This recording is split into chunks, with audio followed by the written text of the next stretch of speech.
मुस्लिम धर्मामध्ये रमजानचा महिना एक पवित्र महिना असतो. मुस्लिम बांधव या महिन्यामध्ये रोजा म्हणजे उपवास करत असतात.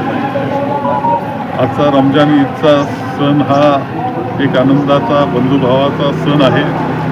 संपूर्ण जगामध्ये मुस्लिम बांधव हा सण साजरा करत असताना सर्व समाजसुद्धा, सर्व धर्मीयसुद्धा त्यामध्ये सहभागी होत असतात आणि त्यातच खऱ्या अर्थानं बंधुत्वाचा संदेश आहे. एकमेकाला प्रेमानं भेटणं, एकमेकाला शुभेच्छा देणं, सदिच्छा व्यक्त करणं यात एक आनंद आहे, मानव धर्म आहे.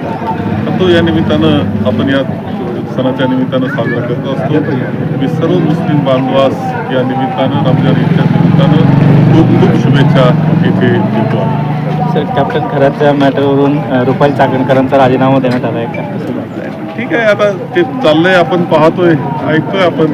कारण जे धर्माचा वापर की चुकीच्या पद्धतीने कधी कधी होत असतो हे पाहण्यास आपल्याला मिळतं आहे आणि सर्वांनी यापासून काही निश्चितपणे शिकवण घेतली पाहिजे आणि जे दोषी असतील त्यांच्यावर कार्यवाही झाली पाहिजे. सर, राज्यातील 9 मंत्री खरात यांच्या संपर्कात होते असं पुढे आले. 9 मंत्री. ठीक आहे, आता त्यामध्ये कोण कोण गेले, काय झालं ते आता आपण पाहतो आहोत. याच्यात दोषी असतील, जे गुन्हे घडले असतील ते गुन्ह्यांचा निश्चित तपास झाला पाहिजे. सर, मोठी प्रॉपर्टी यांची 200 कोटी रुपयाच्या पुढे आहे खराची आणि महिला आयोगाच्या अध्यक्षात जर त्यांना छत्री धरत असेल तर कसं बघता येत? काही गोष्टी अत्यंत दुर्दैवाच्या आहेत, ही वस्तुस्थिती आहे. सगळ्या गोष्टी समोर येत आहेत. आता शेवट पाहायचं, जे दोषी असतील, ज्यांच्या हातून गुन्हे घडले असतील त्यांना शिक्षा ही झालीच पाहिजे. सर, वडगावच्या मॅटरमध्ये अजूनही आरोपी अटक झालेला नाही. म्हणजे खूप काळजीच्या गोष्टी काही होत आहेत. संपूर्ण तालुक्यामध्ये ही तिसरी घटना आहे. जर पाहिलं मुलींच्या बाबतीत तिसरी घटना ही घडलेली आहे. दुर्दैव यातले जे गुन्हेगार आहेत ते कोण आहेत असं पाहिलं तर जे अत्यंत वाळू मुरू याच्यामध्ये जे माफिया तयार होत आहेत, आता सैराट माफिया तयार होत आहेत, यांच्या हातून हे गुन्हे घडत आहेत.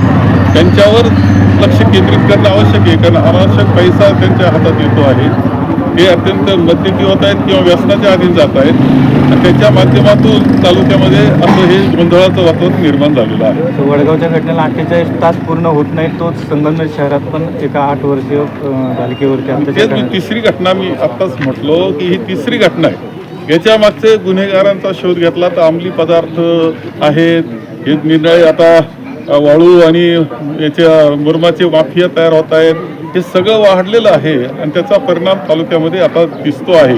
यांना आळा घालणं, गुन्हेगारांना आळा घालणं ही शासनाची जबाबदारी आहे आणि त्याला कुणी पाठिंबा देऊ नये असं मला वाटतं.